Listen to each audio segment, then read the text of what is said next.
Riverside. This is WHAS 11 News. We want to get right to some breaking news at this hour. The Hardin County Sheriff's Office tells us there has been a train derailment near the 8500 block of Battle Training Road. Crews are working right now to shut that area down. This call came in around 7 a.m. Dispatch says more than 10 cars have been derailed.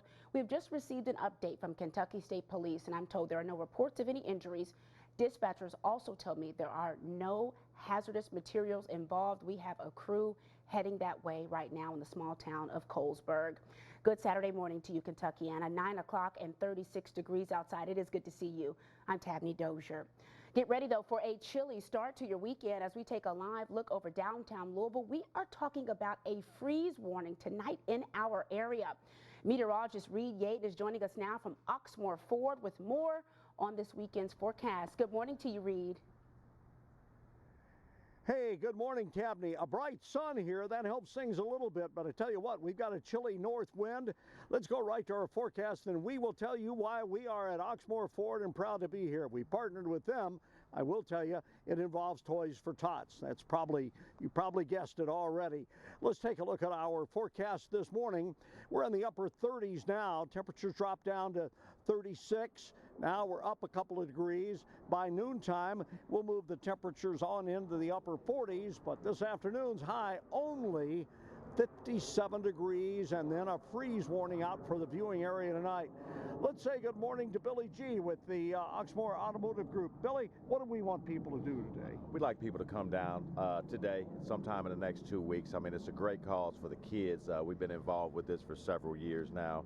We'd like to make this our biggest year, of course. So come down to 100 Oxmoor Lane, bring an unwrapped toy. The trucks will be out here. Drop your toy in, come in and say hello, and if you'd like to, take a test drive in a vehicle as well. Well, I'll tell you what, they've got a good-looking blue and a good-looking red Ford F-150 here, and Billy and I have been talking all morning. Of course, I'm a car nut, man. Put me around cars, I'm happy, and this guy knows his trucks. I want to find out a little bit more what's under the hood and what's beneath the dash on these fine F-150s, Billy, if you hang around with us here this hour. Tabney, turned into a busy morning here all of a sudden. Back to you. Let's get you to those headlines. Thank you, Reed. The woman police say was drunk and driving when she killed a Metro police officer and longtime UK employee, or is accused of such. She is back in jail this morning and set to face a judge next month. 26-year-old Suzanne Whitlow was charged with DUI and 2 counts of second-degree manslaughter in last month's crash that happened in Lexington.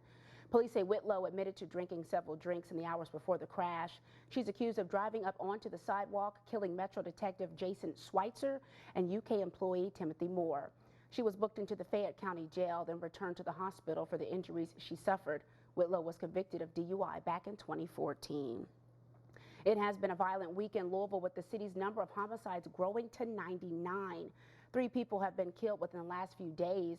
Wednesday, an 18-year-old mother was killed in her Okolona apartment. 2 teenagers face charges in that case. Thursday night, 15-year-old Lee Tron was shot and killed in South Louisville.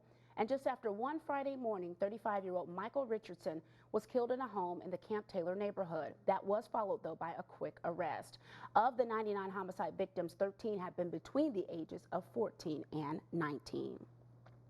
From drugs to several unsolved cases, Bardstown's new police chief says he is ready to tackle some of the issues plaguing that area. Steve Urim is a Vietnam vet and was sworn in earlier this week. He says he knows the task ahead of him, and he says it starts with gaining your trust. The chief says he is working with other local and state agencies to one day close cases like the deaths of Kathy and Samantha Netherland and the 2013 ambush killing of Officer Jason Ellis.